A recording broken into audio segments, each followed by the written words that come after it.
Assalamu alaykum, hörmətli görürmənlər. Şərq Türkistan avazının gündəlik xəbərlərini görüşənlərini qarşılamız. Tövəndə dixtanlar xəbərlərimizdən təfsili məzmunları basın.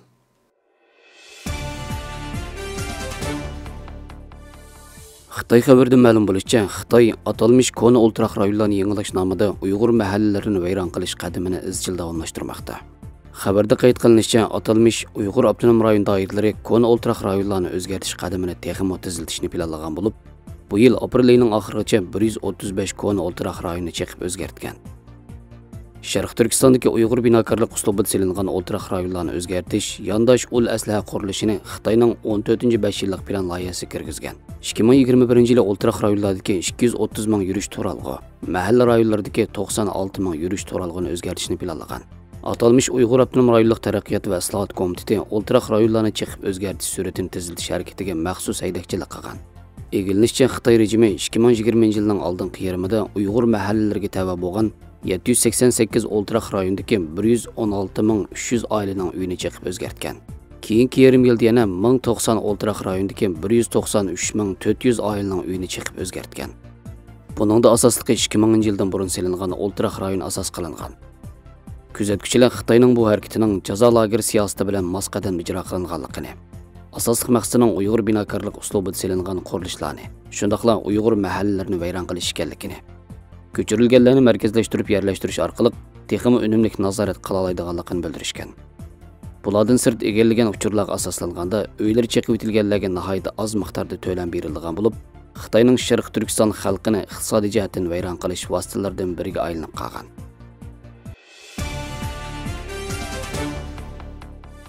11 iyun günü 7 davlat guruhi boshliqlar yig'ini o'tkaziladigan bo'lib, Kanada bosh ministri Trudeau pat arada o'tkazilgan Beijing Olimpik tanharkat musobaqasidan foydalanib, Xitoyning kishilik huquq masalasiga texnik o'tirib qo'ydi. Amerika, Kanada va Angliyani o'z ichiga olgan 11 davlat hal qilgan qonun chiqarish organimi dushanba kuni Beijing qishliq Olimpik tanharkat musobaqasini boykot qilish harakatini qo'zg'ab, har qaysi davlat rahbarlarini qatnashishni rad qilishga chaqirdi. Yetichon sanoat davlati 11 iyun kuni Angliyada Xitoy virusi yuqumi yuz bergandan buyon tunji qatim 100 ron rahbarlar uchrashish o'tkazilgan bo'lib, Xitoy masalasi mazkur yig'inda muhim munozara temasi bo'ladi ekan. Amerika prezidenti Joe Bidendan boshqa Xitoyni yangi davr tahdidi deb atagan Kanada bosh ministri Trudeau, Ryerson universiteti sohibxonlik qilgan Ryerson demokratiya munbirida Beijingning 2022 yillik qishliq olimpik tanharkat musobaqasini o'tkazilganligini tilga olib, buning Xitoyga kishilik huquq masalasida besim ishiltish fursati ekanligi bildirilgan. Kanada parlamentidagi eng chong o'qitish partiyaning rahbari Erin O'Nilmi ochiq xat e'lon qilib, Trudeau'ni rahbarlik qilishga va Beijing Olimpik tanharkat musobaqasini boykot qilishga chaqirib, Xitoy Kompartiyasining Uyg'urlarga qarshi irqiy qirg'inchilik qilganligini, Kanada davlatining Beijing Olimpik musobaqasiga tanharkatchilarni avatmasligini, Kanadaning ikki fuqarosining teqichi Xitoy Kompartiyasi tarafidan tutib turilayotganligini bayon qilgan. Har qaysi davlat rahbarlarining Beijing qishliq olimpik tanharkat musobaqasiga qatnashishni rad qilishga chaqirgandan boshqa, yana musobaqaning sodi sheriklik munosabatlik yordam mablag'ini qaytarib olishga hamda xalqaro olimpik komitetini axborot va tanharkatchilarning fikr bayon qilish erkinligi kafolatli qilishga chaqirdi.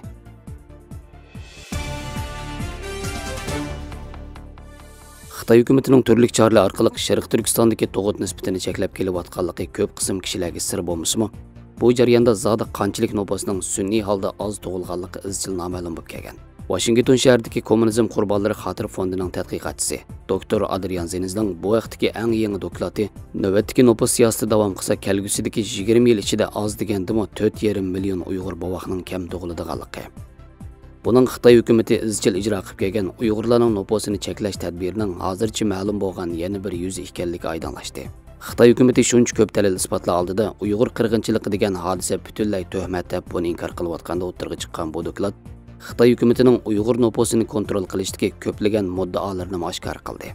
Dokladga qaraganda yana Xitoy olimlari va amaldorlarining Sharq Turkistondagi tug'ut cheklash siyosatining muddaosi haqida e'lon qilinmagan tadqiqot borligi. Rasmiy sonliq ma'lumotlarda ko'rsatilishicha, Sharq Turkistondagi tug'ish nisbatining 2017 yildan 2019 yilgacha 48,7% tuvanlaganligi. Xitoy hukumatining Sharq Turkistondagi Uyg'ur va boshqa turk millatlarining nopasini azaytish uchun hech qanday rasmiy nishonni oshkorlamaganligini, Xitoy tadqiqotchilari va amaldorlari o'tirib qo'ygan tug'ut sonliq ma'lumotlari nopos mo'lchari va milliy nisbat analiziga asosan Xitoy siyosatining Sharq Turkistonning janubidagi Xitoylarni hozirgi 8,4% dan 25% ga o'stirishi mumkinligini, ularning faqat ilgirki tug'ish nisbatini tuvaltish qilmishlarini davomlashtirsalar bu rezil maqsadiga yetalaydiganligini bildirgan.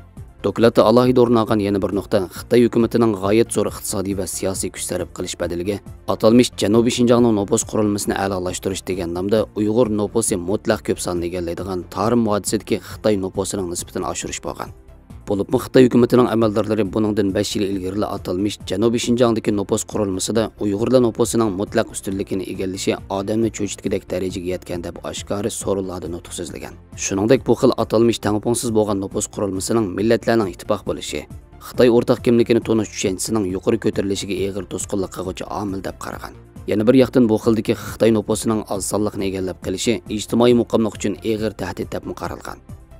Doklad aytilishicha Xitoy hukumati ana shu tariqada Tarim vodisiga g'oyat zo'r sonda nopos yo'tkashni planlayotgan bo'lib, buningda Uyg'urlarni uzil-kesil kontrolga elish oxirgi maqsad bo'lgan. Adrian Zenizdan qarashicha Xitoy hukumati Sharq Turkistondagi bexatarlik masalasini izchil ta'kidlayotgan bo'lib, Xitoy ko'chmanlarining bu rayonga ko'chib kelishi hamda makonlashishida rayonning bexatar bo'lishi alohida muhim rol o'ynaydi ekan.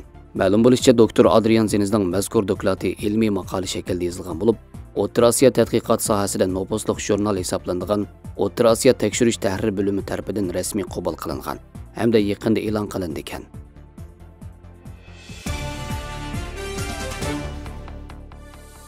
Amerika Qo'shma Shtatlari muavin prezidenti Kamala Harris davlatga qonunsiz yo'llar bilan kirgan Guatemalalik ko'chmanlarning o'z davlatiga qaytarilganligini bildirdi.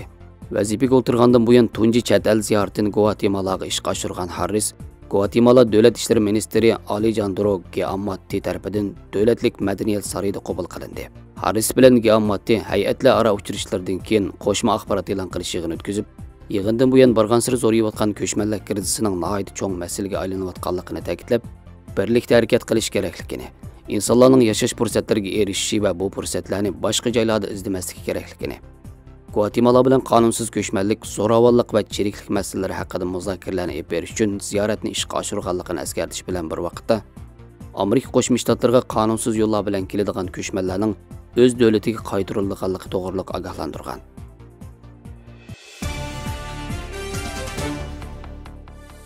Tövendeki yemeklikler az tutuş kabiliyetiga ziyon yetkazadi. 1. Qo'g'ishunliq yemeklikler, qo'noq etildirmasi, haklab pishirilgan tuxum, barangi yaproqchisi, konserva qatorliqlar aqliy qobiliyatga eg'ir darajada ta'sir ko'rsatadi. Hammamizga ma'lum, qo'g'ishun ming hujayralarining qotillaridan biri. Shunga biz kundalik turmushda qo'g'ishunning qabul qilinish miqdorini azaytishga diqqat qilib, tarkibida qo'g'ishun bo'lgan yemekliklarning qabul qilinish miqdorini azaytishimiz kerak. Qo'noq etildirmasining tarkibidagi qo'g'ishun miqdorining yuqori bo'lishining sabab pishiqlab ishlash saymallari. Qo'noq etildirmasi pishirish o'chiqida qo'g'ishun bor bo'lib, yuqori temperaturada qizdirilsa, qo'g'ishun parga aylanib, qo'noq etildirmasi tarkibiga ko'p miqdorda qo'g'ishun paydo qiladi. 2. Alyumin tarkibli yemekliklar. Pilt qo'ymoq. Alyumin qozonda qo'rilgan qo'rima. Alyumin chaynakda qaynatilgan suv. Bularmo asli tutish qobiliyatini tovanlatadi. Pilt qo'ymoqni har kun yeganda asli tutish iqdori tovanlab, tafakkur iqdori ostilaydi. Shunga nashtada pilt qo'ymoqni asosiy yemeklik qilishga bo'lmaydi. Alyumin qozon, alyumin cho'gillarga diqqat qilish kerak. 3. Tarkibida yog' tarkibi ziyoda yuqori bo'lgan yemekliklar. Surlangan beliq, o'rdak kavopi, g'oz kavopi, yog'da pishirilgan beliq, rakmiyi, quritilgan beliq, tuzlangan go'sht qatorliqlar. Agar uzoq muddat yemak-ichmakdan ziyoda oksidlangan mayni qabul qilsa, hamda badanda yig'ilib qolishni keltirib chiqarsa, odam badanidagi ba'zi metabolizm enzimlari sistemasini zaxmlantirib, cho'ng miyaning baldur qerishi yoki devonlikni paydo qiladi. 4. Tuzliq yemekliklar. Tomoq bek tuzliq bo'lib ketsa, yuqori qon besim, arteriya qetish qatorliq kasalliklarni keltirib chiqarib qolmasdan, yana arteriya qon tomirlarini zaxmlantirib, miya to'qilmalarining qon bilan ta'minlanishiga ta'sir yetkazadi. Hamda miya hujayralarini uzoq muddat qon va oksigen yetishmasligi holatida turg'izib, aqliy iqtidor ostilash, asli tutish qobiliyati tuvanlash, hatto baldur qerishni keltirib chiqaradi.